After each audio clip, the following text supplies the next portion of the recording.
إلى حضرة النبي المصطفى سيدنا وحبيبنا ومولانا محمد صلى الله عليه وسلم وعلى آله وأصحابه وأزواجه وذريته وأهل بيته الطاهرين الطيبين ثم إلى حضرة جميع إخوانه من الأنبياء والمرسلين والأولياء والشهداء والصالحين والصحابة والتابعين والعلماء والمصنفين وجميع الملائكة المقربين ثم إلى حضرة جميع القراء والمفسرين والفقهاء والمحدثين وأئمة الأربعة رضي الله عنهم ولجميع آبائنا وأمهاتنا وجداتنا وجداتنا وإخواننا وأخواتنا وعمامنا وعماتنا وأخوالنا وخالاتنا وأصدقائنا وأقربائنا ولمشايخنا ولأساتذتنا ولمن أحسن إلينا ولمن يحق علينا وأصولهم وفروعهم ونخص خصوصا المؤلف هذا الكتاب الشيخ العلامة جلال الدين المحلي والشيخ والعلامة جلال الدين السيوطي رحمهما الله تعالى ونفعنا بهما وبعلومهما في الدارين شيء لله ولنا ولهم الفاتحة. أعوذ بالله من الشيطان الرجيم بسم الله الرحمن الرحيم الحمد لله رب العالمين الرحمن الرحيم مالك يوم الدين إياك نعبد وإياك نستعين اهدنا الصراط المستقيم صراط الذين أنعمت عليهم غير المغضوب عليهم ولا الضالين آمين يا الله. بسم الله الرحمن الرحيم الحمد لله الذي علم القرآن خلق الإنسان ما لم يعلم والصلاة والسلام على أشرف الأنام سيدنا وحبيبنا ومولانا محمد وعلى آله وصحبه أجمعين حسبنا الله ونعم الوكيل نعم المولى ونعم النصير ولا حول ولا قوة إلا بالله العلي العظيم. اللهم انفعنا بما علمتنا وعلمنا ما ينفعنا برحمتك يا أرحم الراحمين آمين يا رب العالمين. Al-mukarramun wal mukarramat, para asatid, para ustadzat, seluruh jamaah Bapak Ibu yang hadir pada kesempatan malam hari ini, anak-anakku, para santri semuanya, semoga kita semua senantiasa Allah sehatkan lahir batin kita, Allah tambah keberkahan hidup kita, Allah istiqomahkan kita di dalam kebaikan dan kelak diwafatkan dalam keadaan husnul khotimah amin ya rabbal alamin. Alhamdulillah wa syukurillah, pada kesempatan malam hari ini malam Sabtu, dan ini merupakan Sabtu terakhir di bulan Safar. Sekarang kita berada di tanggal 28 Safar. Setelah Safar, bulan Maulid. Kalau udah nyebut Maulid, bawaannya udah mau Ramadan aja, Pak. Ya, kalau udah Maulid itu dikit lagi Ramadan, Lebaran. Semoga Allah panjangkan umur kita. Bapak Ibu jamaah yang dirahmati Allah, kita kembali melanjutkan kajian tafsir Jalalain. Masih pada surah An-Nisa, sekarang lanjut pada ayat 42. Kita baca terlebih dahulu ayatnya, kita bertabaruk. Setiap hurufnya menjadi 10 kebaikan untuk kita semuanya. Dan pahala ini tidak hanya untuk kita saja, kita haturkan kepada orang tua kita, ahli kubur kita, termasuk seluruhnya yang menitipkan infaknya di pesantren Kanzul Rahmah ini. Semoga mendapatkan balasan terbaik dari Allah Subhanahu wa Ta'ala. Masuk umatnya, Mas Anton boleh geser ke depan lagi, Mas Anton. Nah, berarti besok Sabtu mobilnya digeser aja, Mas Sigit. Oh ya, biar muat. A'udzu billahi minasy syaithanir rajim. أعوذ بالله من الشيطان الرجيم بسم الله الرحمن الرحيم بسم الله الرحمن الرحيم يومئذ يود الذين كفروا وعصوا الرسول لو تسوى يومئذ يود الذين كفروا وعصوا الرسول لو تسوى بهم الأرض ولا يكتمون الله حديثا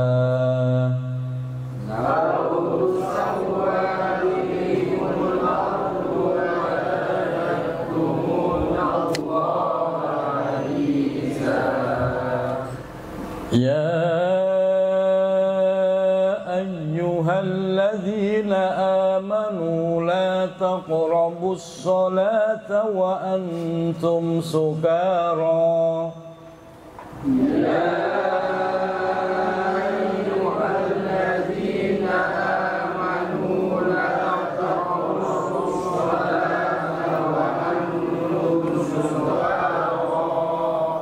وأنتم سكارى حتى تعلموا ما تقولون ولا جنبا إلا عابري سبيل وأنتم سكارى حتى تعلموا ما تقولون ولا جنبا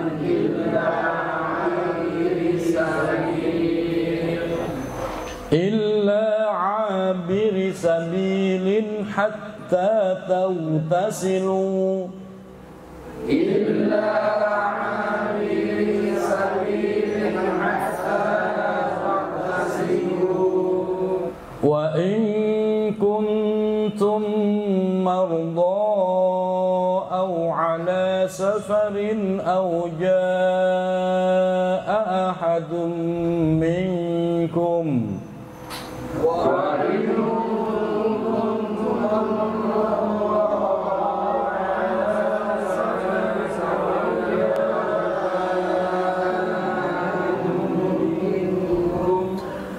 أو جاء أحد منكم من الغائط أو لامستم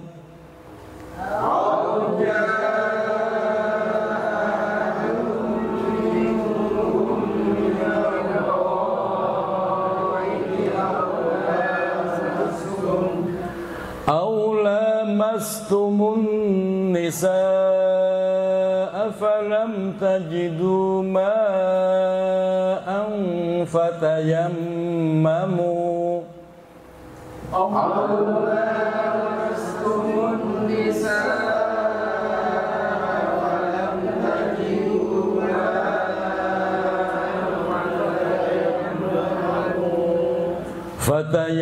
فتيمموا صعيدا طيبا فامسحوا بوجوهكم وأيديكم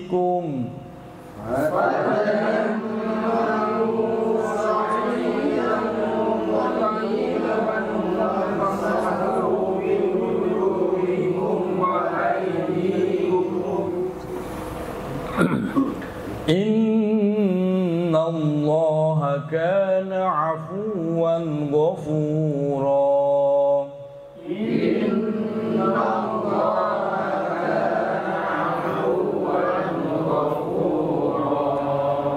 ألم تر إلى الذين أوتوا نصيبا من الكتاب يشترون الضلالة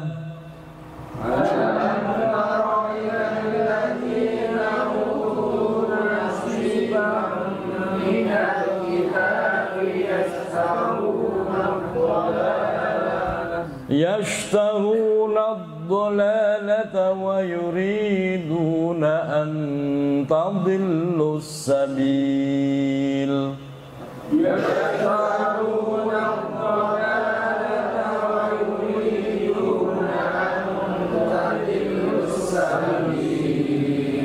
Wallahu a'lamu bi'a'daikum.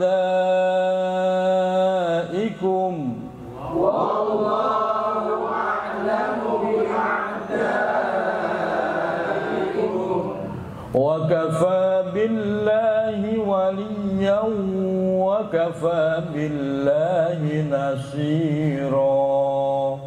Wa kafa billahi waliyan wa kafa billahi nasira.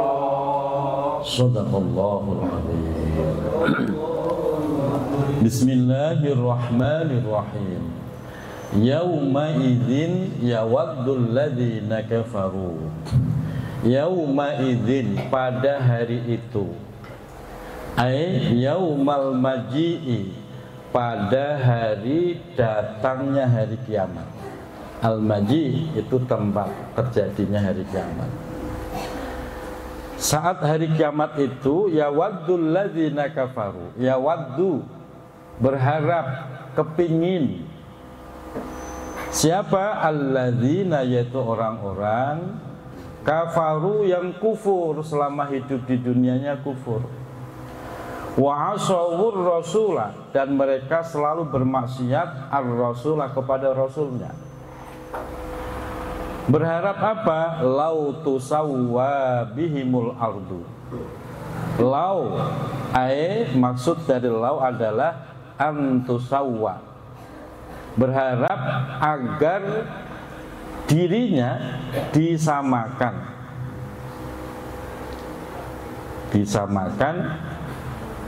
bil bina'i lil maf'ul. Kalimat tusawwa itu bil bina'i dalam bentuk lil maf'ul atau majhul, bentuk isim maf'ul atau bentuk majhul. Majhul itu artinya fa'ilnya dibuang, maf'ul bihnya menduduki tempatnya fa'il. Udah, nggak usah bapak pikirin, bapak bingung malah. Pokoknya begitu aja. Atau dalam bahasa Indonesianya, yaitu kalimat pasif, maf'ul bih, objek menempati pelaku. Contoh, Zaid memukul kucing.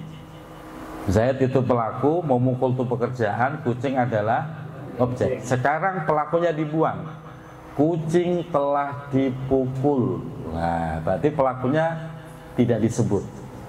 Tapi kita udah tahu siapa itu, Zaid. Nah, itu namanya mabni majhul, Pak, mabni maf'ul.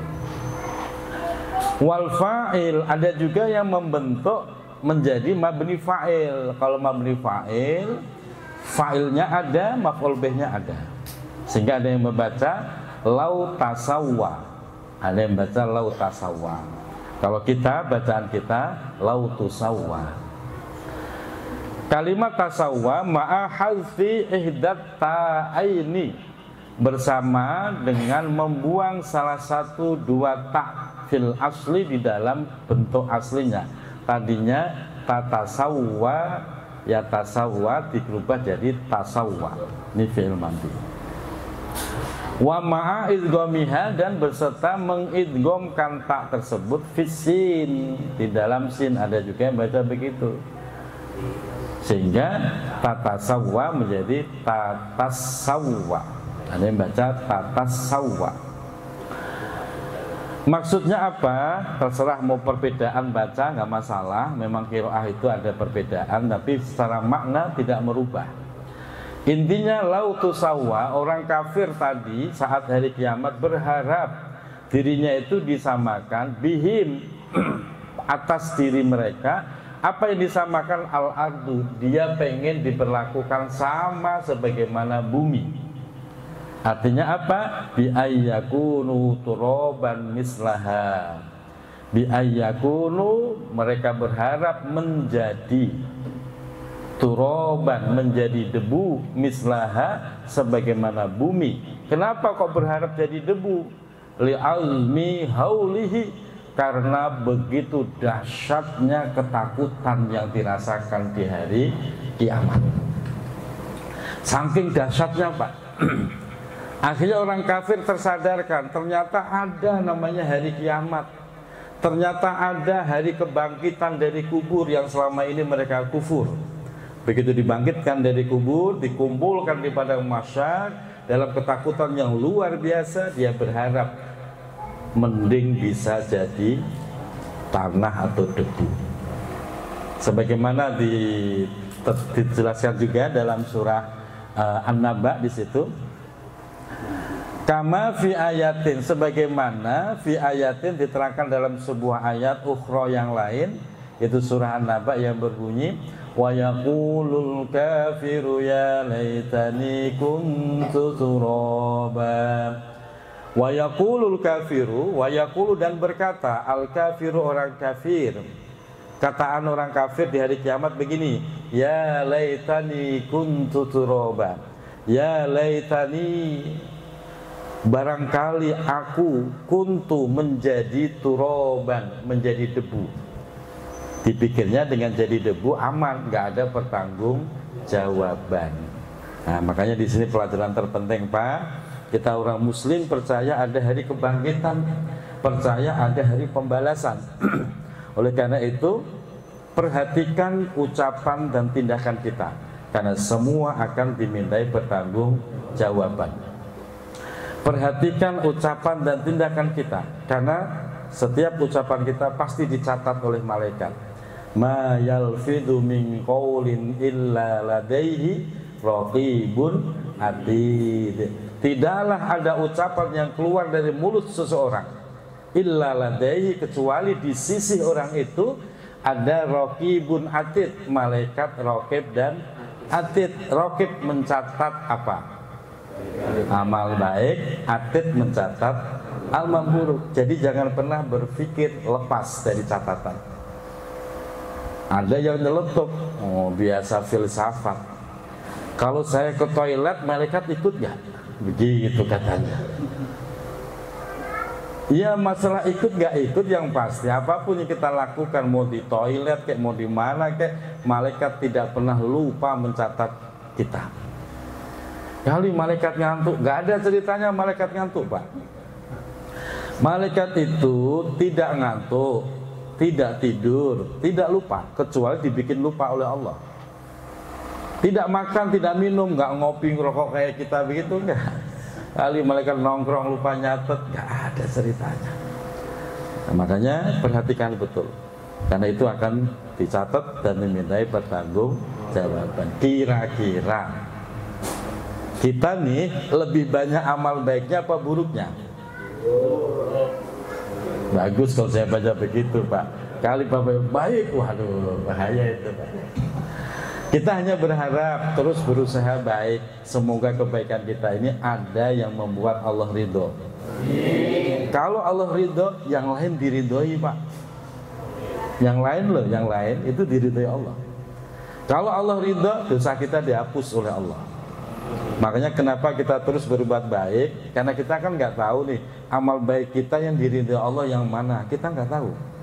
Nah karena nggak tahu, teruslah berbuat baik dengan harapan ada kebaikan yang diridhoi Allah.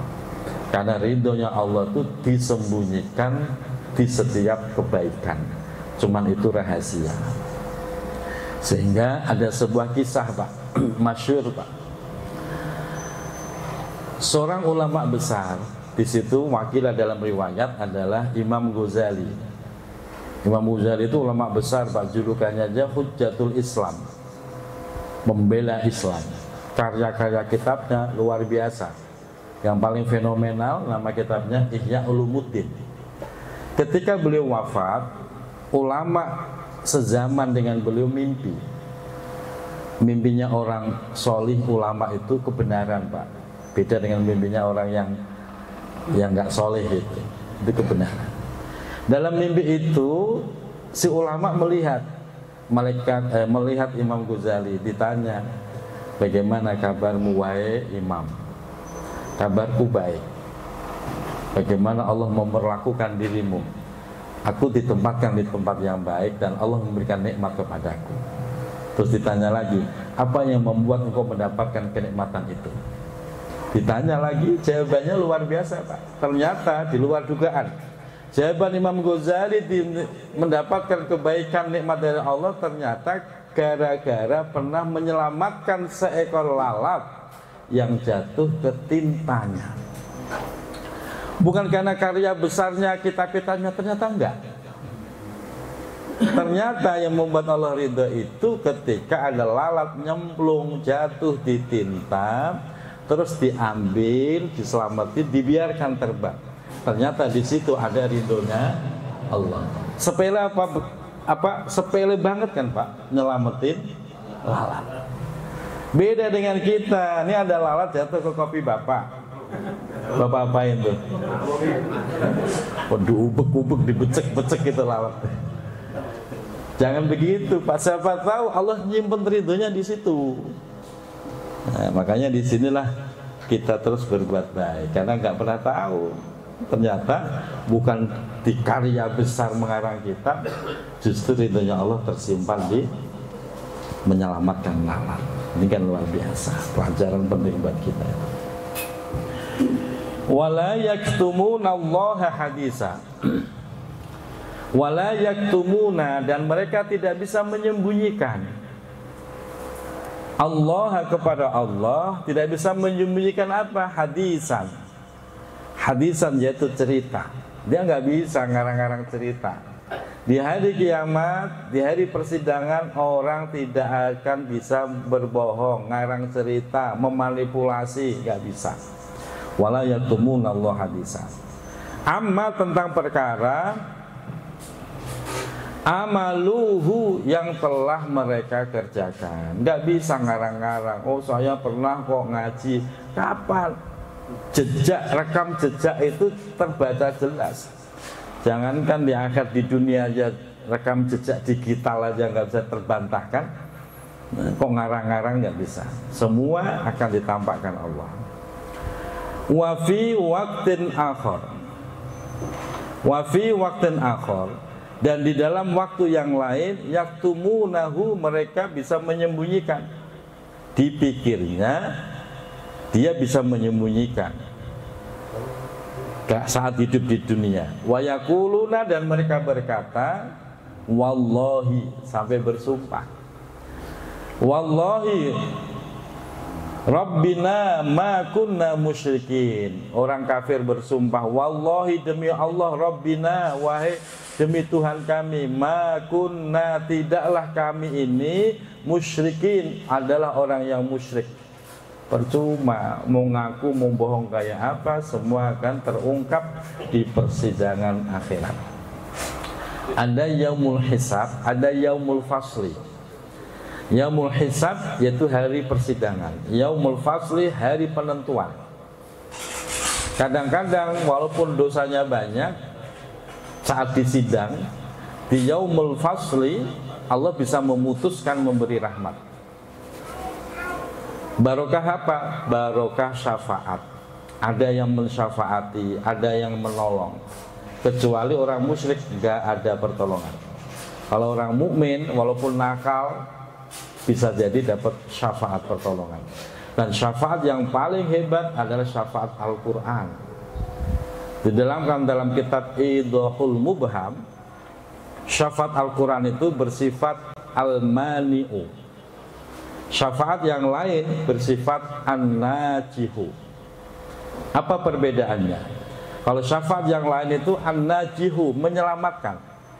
Bapak udah nyemplung ke neraka dulu, barang berapa menit atau berapa hari, baru ditolong, diselamatin keluar dari neraka. Kalau Al-Quran al-mani'u, al-mani itu apa? Membatalkan vonis. Harusnya vonisnya itu kita masuk neraka. Tapi karena Bapak cinta sama Al-Quran, sering ngaji Quran, baca Quran, ngafalin Quran, Al-Quran hadir membela kita, hujjatun lana, membela kita.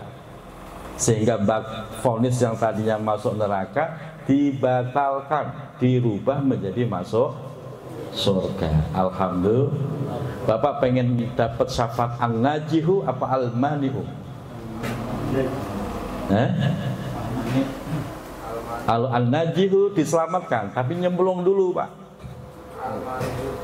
Nyemplung dulu sehari baru ditolong. Apa dibatalkan saja vonisnya?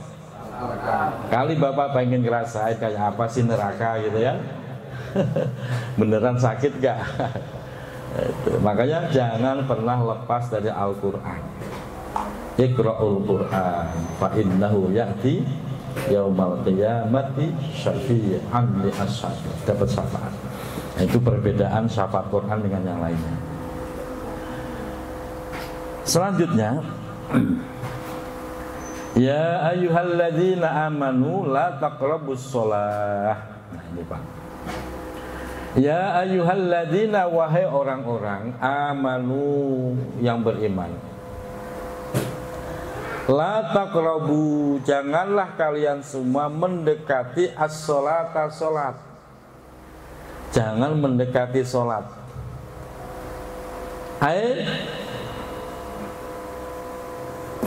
La tusallu, la tusallu, janganlah kalian sholat. Janganlah kalian sholat. Jangan kalau bahaya ngaji kalau sambil ngantuk Pak. Dengarnya cuma begini doang kan. Wah, pulang dari sini nggak usah sholat kata Fadli. Wah bahaya itu. Padahal nggak begitu. Ada lanjutannya. Wa antum sukara. Tidak, jangan deket-deket sholat, jangan kerjakan sholat. Wa antum, sedang kondisi kalian sukaro, dalam keadaan mabuk. Nah, begitu, jangan diputus mabuk. Jadi zaman dulu Pak, banyak orang sudah Islam tapi masih hobi mabuk. Karena apa? Karena memang budaya orang jahiliyah dulu, mabuk itu udah kayak makanan sehari-hari Pak. Nggak ngerti wayah, bangun tidur minum. Kayak kita ngopi gitu loh Pak, pagi-pagi minum. Begitu aja kerjaannya. Makanya Al-Quran itu dalam mengharamkan khamr itu butuh 3 kali tahapan. Nggak langsung cut haram, enggak. Karena Allah tahu orang jahiliyah itu semuanya pemabuk berat. Kalau tiba-tiba langsung haram, khawatirnya dia milih keluar Islam. Mending keluar Islam daripada diharamkan. Sehingga itu 3 kali tahap ayatnya. Ayat pertama hanya menjelaskan bahwa haram itu rijsun. Haram itu najis. Haram yang kedua bahwa ayat kedua khamr itu menjelaskan bahwa khamr itu adalah min amal min khutuwati syaitan, min amali syaitan, itu perbuatan setan. Baru tahapan ketiga baru diharamkan, hurrimat, baru diharamkan. Jadi butuh tahapan. Dan inilah metode dakwah yang diajarkan Al-Quran Pak. Sama kalau Bapak pengen dakwain orang, jangan langsung di-cut, jangan. Pelan-pelan gitu. Dia hobinya apa? Mabuk, dia temenin. Tapi minumnya kopi aja. Temenin ngopi, bawain rokok, gitu Pak. Besok datengin lagi, temenin ngopi, bawain rokok. Besok temenin lagi. Lama-lama insya Allah sembuh. Tapi jangan kembali, ntar Bapak malah yang kalah. Bukannya ngopi malah kalah. Bertahap, nggak boleh langsung kan. Nah, saat ayat ini turun, nanti lanjutannya. Wa antum sukaro, sedangkan kalian sukaro dalam keadaan mabuk, ay minas syarabi, yaitu dari minum-minuman mabuk. Li'anna sababa nuzuliha, karena sesungguhnya sebab turunnya ayat ini adalah sholat jama'atin, saat sholat jamaah, tentang sholat jamaah.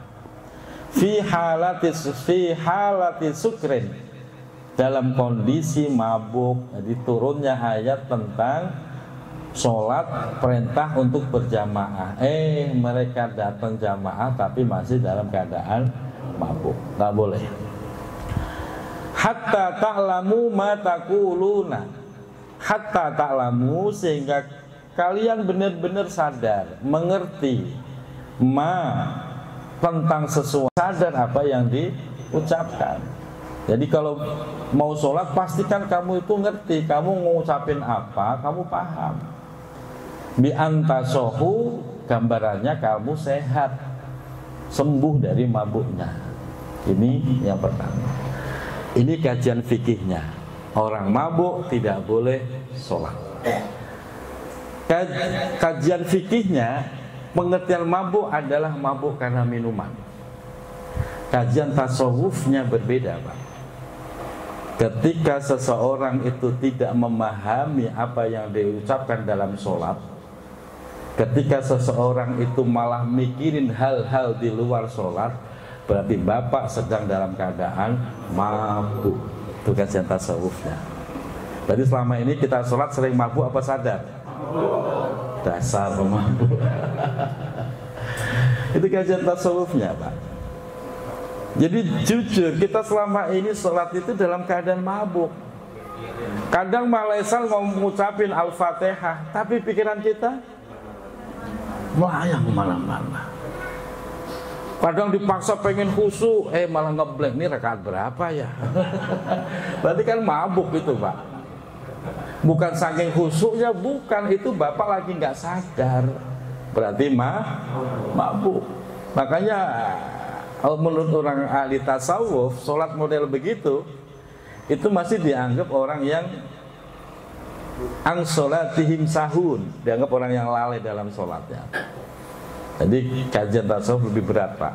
Orang yang suka mabuk, nggak sadar apa yang diucapkan dalam sholat masih disebut ang sholatihim sahun, orang yang lalai dan tentang sholatnya. Ancamannya apa? Fawailun lil musallin alladzina hum an sholatihim sahun.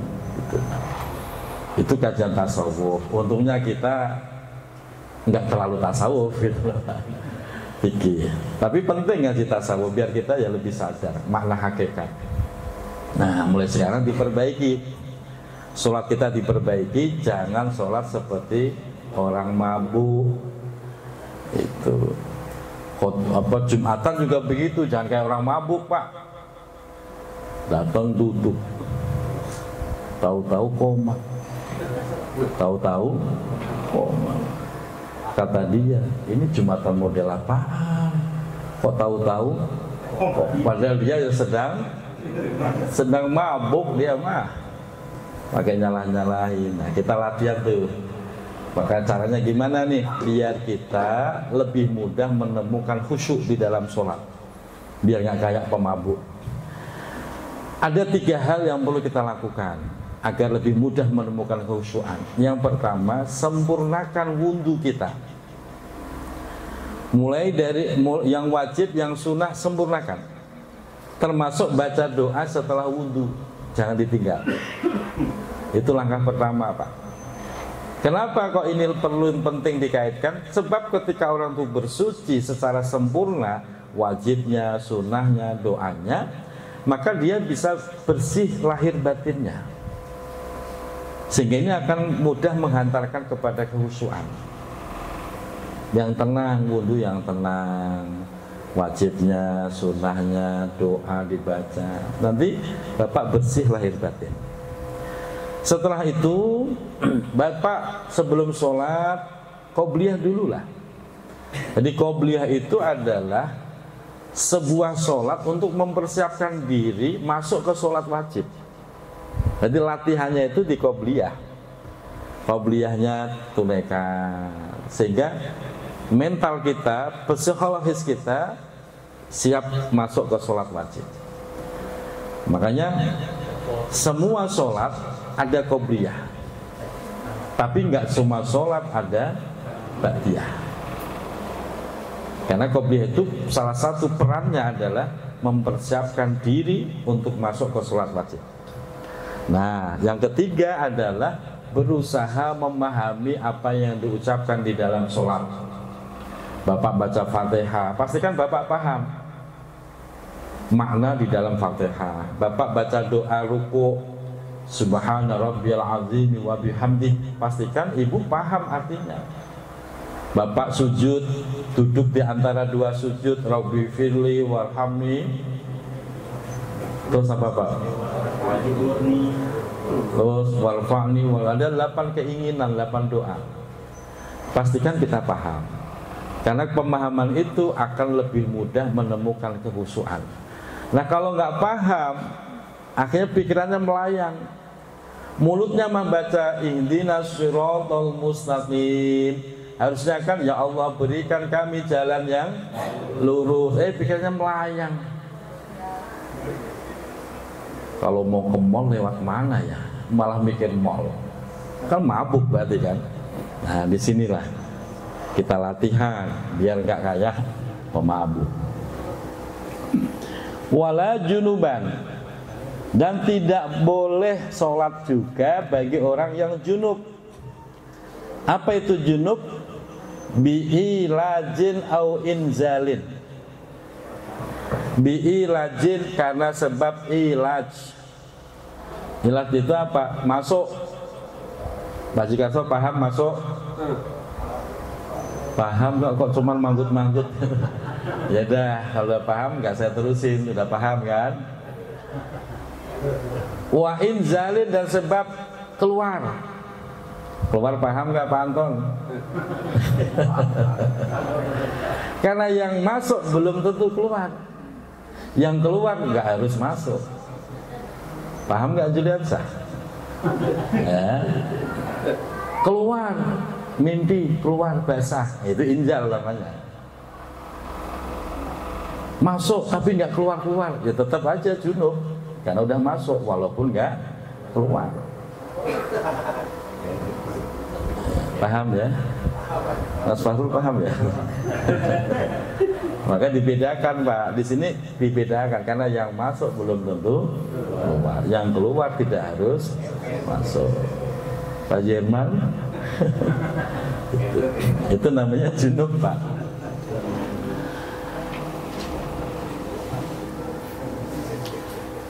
Wanasbuhu, nasobnya kalimat junuban, dibaca nasob junuban, alal hal itu menunjukkan posisi atau tarkibnya sebagai hal dalam keadaan junub, itu nggak boleh sholat.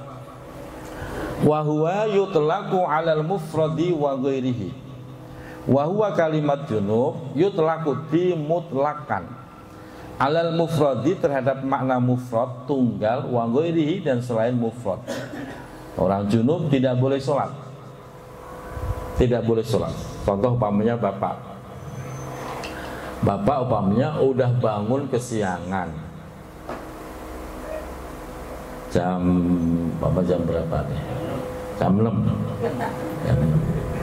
Udah kesiangan kan, waktu subuh udah habis jam 7. Bapak nggak bisa sholat. Kenapa? Dalam kondisi junub. Yang nggak boleh sholat nyata. Kalau puasanya tetap boleh. Nah, ini kan sering jadi pertanyaan, gimana kalau Ramadan nih habis begituan belum mandi, tidur, bangun-bangun udah subuh, puasanya sah apa enggak? Jawabannya sah. Lah kalau jam 7 berarti nggak sholat subuh dong. Beda, puasa mah tetap sah, nggak sholat subuh mah tetap dosa gitu. Tapi mau nggak mau harus mandi besar menghinakan junub, nggak boleh dipaksakan. Illa abiri sabilin, illa abiri kecuali abiri sabilin, orang yang melewati jalan, ay mujtazi sabilin, orang yang sedang menempuh perjalanan, ay torikin sabilin itu torikin jalan, ay musafirin yaitu maksudnya musafir. Kenapa dengan musafir? Musafir nanti ada pembahasan tersendiri Pak, maksudnya begitu. Kalian semua yang seperti itu kondisinya tidak boleh sholat hatta taghtasilu, hingga kalian mandi. Hingga kalian mandi. Kalau sudah mandi falakum, maka berhak bagi kalian antusollu, untuk menunaikan sholat. Kalau ada air, mandi Kalau nggak ada air, tayamum. Bagaimana caranya dengan debu? Mandi dengan debu caranya gimana? Apa guling-guling kayak kucing begitu, Pak? Karena harus dipahami itu kan. Nah, makanya di sini kewajiban mandi. Dulu waktu saya mondok di Sarang, Pak, Mbah Mul, Pondok Sarang itu kan memang deket pantai, Pak, Pantura, pantai utara. Dari pondok itu kelihatan pantainya, Pak. Jadi kalau kita naik ke lantai 2, kelihatan tuh pantainya. Dulu kita gampang nandainya. Kalau subuh-subuh kok santri pada mandi di laut, berarti dia lagi junub gitu, Pak. Nandainya begitu. Kok bisa? Ya, karena di Pondok Sarang itu, Pak, nyari air tawar susah. Mandi aja beli, Pak. Saya itu mandi beli. Makanya di sana itu biasa santri mandi 2 hari sekali, 3 hari sekali itu biasa, Pak. Karena air langka. Beli kalau pengen mandi saat itu beli 3.000. Waktu zaman saya mondok 3.000 sayang, Pak, mending buat makan, buat beli rokok. Begitu kita mikirnya. Sayang, akhirnya bertahan 2 hari sekali baru mandi, atau nunggu junub baru mandi. Gitu. Bahkan tandanya gampang, kok santri subuh-subuh udah berendam di laut, berarti dia sedang gitu. Nggak enak, memang nggak enak, lengket semua, udah kering, mengkristal di tubuh, di rambut mengkristal. Tapi mau gimana lagi, yang penting sah. Asal Bapak nyelup ke laut, sah udah. Hadis besar udah hilang, cuman rasanya ya lengket semua. Ya, terpaksa, karena nyari air tawar susah. Zaman saya, sekarang mah udah bagus, air udah melimpah sekarang. Nah, karena memang nggak boleh tawar-menawar, Pak. Mau pakai tayamum nggak bisa, karena memang masih ada air, nggak bisa tayamum. Beda dengan cebok. Beda dengan cebok. Kalau urusan ngilangin hadas besar, hadas kecil, mau nggak mau pakai air selama masih ada air. Kalau nggak ada air baru boleh tayamum. Beda dengan cebok. Cebok nggak harus pakai air. Walaupun ada air, Bapak boleh milih tanpa air boleh. Ada air, terus Bapak mau pakai tisu aja, boleh, Pak. Karena seperti kemarin kita umroh ya, di daerah Mesir, di hotel-hotel ada toilet, cuman nggak ada keran airnya, Pak. Buat nyemprot tuh nggak ada, cuman pencetan doang buat buang kotoran itu. Tapi untuk nyemprot itu nggak ada, adanya tisu. Nggak apa-apa, kayak tisu. Nah, itu boleh. Tapi kalau ngilangin hadas besar, hadas kecil, selama masih ada air, wajib pakai air. Tapi kalau cebok, boleh nggak pakai air. Pakai tisu boleh. Kayak begini, Bapak Ibu lagi normal di rumah sendiri, pengen nggak usah pakai air, langsung tisu, boleh, Pak. Boleh. Cuma memang karena belum terbiasa ya, rasanya ya kayak risih gitu ya. Tapi sah.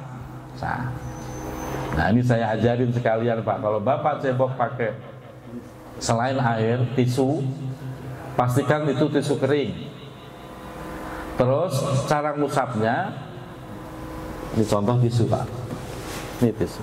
Nggak boleh diusek-usek begini, Pak. Kalau Bapak usek-usek begini malah najis semua jadinya. Nggak boleh. Bapak lipat, sekali tarikan, seret, udah. Begitu, Pak. Kalau masih bisa ditekuk. Kalau nggak bisa ya buang, ganti tisu lagi. Gitu. Kelihatannya belum kering nih, ya udah tempelin. Kan dia nyedot tuh, Pak. Disedot. Nah, nggak boleh begini. Begini aja semua. Paham nggak, Bu?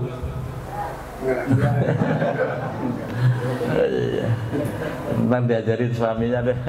Sama perempuan juga begitu. Caranya tempelin, tek. Boleh. Kan kesedot tuh. Udah tarik, ganti tisu. Begitu, Bu. Tempelin. Tempelin sendiri, jangan nyuruh orang. Nggak boleh nyuruh orang. Wah, kayak gitu. Kalau nggak gitu bingung kita, kayak di pesawat mau pakai apa ceboknya? Ya, pakai tisu. Jangan tisu basah.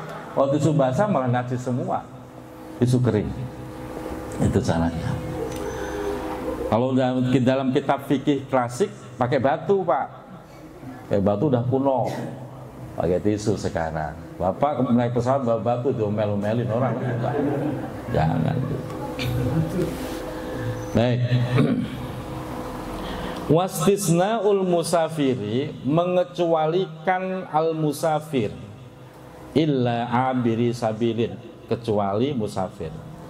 Li'anna lahu hukman akhar, li'anna karena sesungguhnya lahu bagi musafir hukman, terdapat hukum akharo yang lain. Sayati yang akan datang di ayat berikutnya. Wakilah,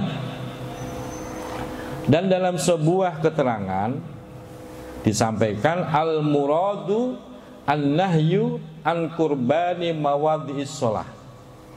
Yang dimaksud tidak boleh mendekati sholat adalah an-nahyu, larangan, an kurbani mawadhi'is shalah, mendekati tempat sholat, ayil masjidi, yaitu masjid. Jadi orang mabuk, orang junub itu tidak boleh mendekati tempat sholat. Jadi kalimat la taqrabus sholah, jangan deket-deket sholat, itu artinya jangan mendekati tempat sholat, yaitu masjid. Illa uburoha, kecuali melewati, itu boleh min ghairi muksin, dengan tanpa berdiam. Jadi orang junub, orang mabuk tidak boleh berdiam di masjid. Contoh Al-Barkah, tidak boleh. Kalau lewat boleh, lewat kan nggak perlu berhenti. Kalau muksin itu berhenti, itu nggak boleh bagi orang mabuk ataupun orang junub, nggak boleh.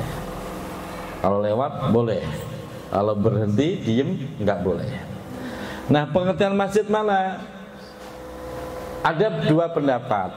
Pendapat pertama, masjid adalah sebuah tempat yang dijadikan tempat sholat dan dia khusus itu ada batasan. Namanya ainul masjid, seperti Al-Barakah kan ada tembok melingkar di tengah. Kita sholat di dalam, itu namanya ainul masjid. Di luar itu namanya serambi, teras. Di luar lagi namanya halaman. Nah, ulama pendapat pertama, yang namanya masjid adalah ainul masjid. Serambi belum. Artinya pamannya ada orang kok diem sebentar di situ, masih ada yang mengatakan boleh. Apalagi halaman, ada yang mengatakan boleh. Tapi pendapat kedua, seluruh bangunan, seluruh milik masjid sebutannya masjid, termasuk halaman, sehingga orang mabuk, orang junub tidak boleh diem-diem walaupun di halaman. Karena pendapat yang kedua, semua dianggap masjid. Baik. Itu tentang makna la taqrabus shalah, artinya jangan mendekati tempat sholat. Wa in kuntum mardha,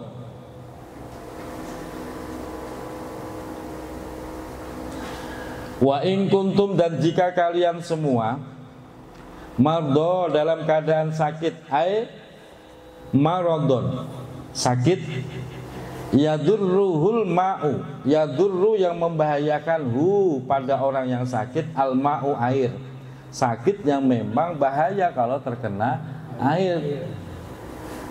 Bukan sakit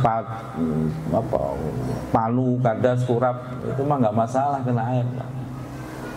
Au ala safarin, atau berada dalam sebuah perjalanan, dalam pesawat, gitu ya. Au ai musafirin, yaitu orang yang sedang bepergian. Wa antum, sedangkan kalian junubun, dalam keadaan junub. Au muhdisun, dalam keadaan hadas, dalam bepergian tapi junub atau hadas. Au jaa ahadun, atau jaa telah mendatangi, ahadun salah satu dari kalian, ahadun seseorang, minkum dari kalian, Minal ghaiti, yaitu dari tempat buang hajat. Maksudnya mendatangi itu buang air besar atau buang air kecil. Itu maksudnya Pak. Bahasa Qur'annya itu halus. Auja'a ahadum minkum minal ghaid, atau kamu habis mendatangi tempat buang hajat. Berarti buang air kecil dan besar. Huwa, maksud dari ghaid adalah huwa al-makanu, dia adalah tempat. Al-mu'addu, yang disiapkan. Liqadha'il hajati, untuk memenuhi hajat. Memenuhi hajat itu berarti ya buang air besar atau buang air kecil. Ahdasa, yaitu melakukan perbuatan yang hadas kecil atau besar. Aula mastumun nisa, aula mastum, atau kalian habis menyentuh, an-nisaa, yaitu istri. An-nisa diartikan istri. Wa fi qiraatin, dalam sebuah qiraah itu dibacanya lamastum, dibaca lamastum bila alifin, dengan tanpa alif. Yang pertama kan au lamastum, yang lain au lamastum tanpa alif. Wakilahuma, keduanya baik dengan alif maupun tanpa alif, bima'nal lumsu, dengan makna al-lumsu. Al-lumsu itu apa? Demek kalau orang Jawa bilang. Kalau kita namanya nyentuh atau megang. Al-lumsu itu nyentuh atau megang. Wahwa al-jassu bil yadi. Ya, al-jassu yang nyolek, bil yadi, dengan tangan. Qalahu Ibnu Umar. Qala. Jadi kalau kita kasusnya seperti itu, habis buang hajat atau habis megang perempuan, tidak boleh sholat sampai kalian benar-benar berwudu lagi. Cuma nanti ada perdebatan antara ulama memahami aula mastum, nanti ada perdebatan. Begini, qalahu Ibnu Umar, qala berpendapat atas kasus aula mastumun nisa, yaitu Ibnu Umar, yaitu sahabat Abdullah bin Umar. Wa alaihi, dan sesuai dengan Ibnu Umar, asy-Syafi'i, yaitu golongan Syafi'i. Kalau disebut asy-Syafi'i berarti pengikut Syafi'i. Wa ulhika bihi, dan disamakan, yaitu itu baru batal wudunya.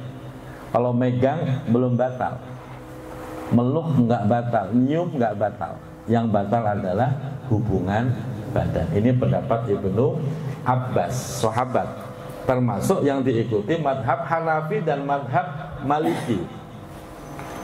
Itu megang enggak batal. Madhab Hanafi begitu. Makanya kemarin umrah saya ajarin pindah madhab Hanafi. Alam tajidu, ternyata kalian tidak mendapati ma'an air. Harusnya pakai air. Lah kalau nggak dapat air, nah disinilah tatoharuna, kalian bersuci bihi, dengan air, lis sholati, untuk menunaikan sholat, ba'dat tolabi, setelah proses pencarian. Wat taftishi, taftishi itu berusaha untuk serius. Jadi nggak boleh begitu Pak. Wah tayamum nggak bisa, Bapak harus nyari dulu. Wah ini rumah mesin mati nggak ada air, udah tayamum, nggak bisa begitu. Harus ba'dat tolab, Bapak cari dulu. Tetangga, ada nggak tetangga? Ada, ya udah minta air sama tetangga. Jadi nggak boleh gara-gara mesin air mati akhirnya tayamum, nggak bisa. Cari dulu Pak. Nah dalam fikih mencari itu 4 penjuru mata angin, depan, belakang, kiri, kanan.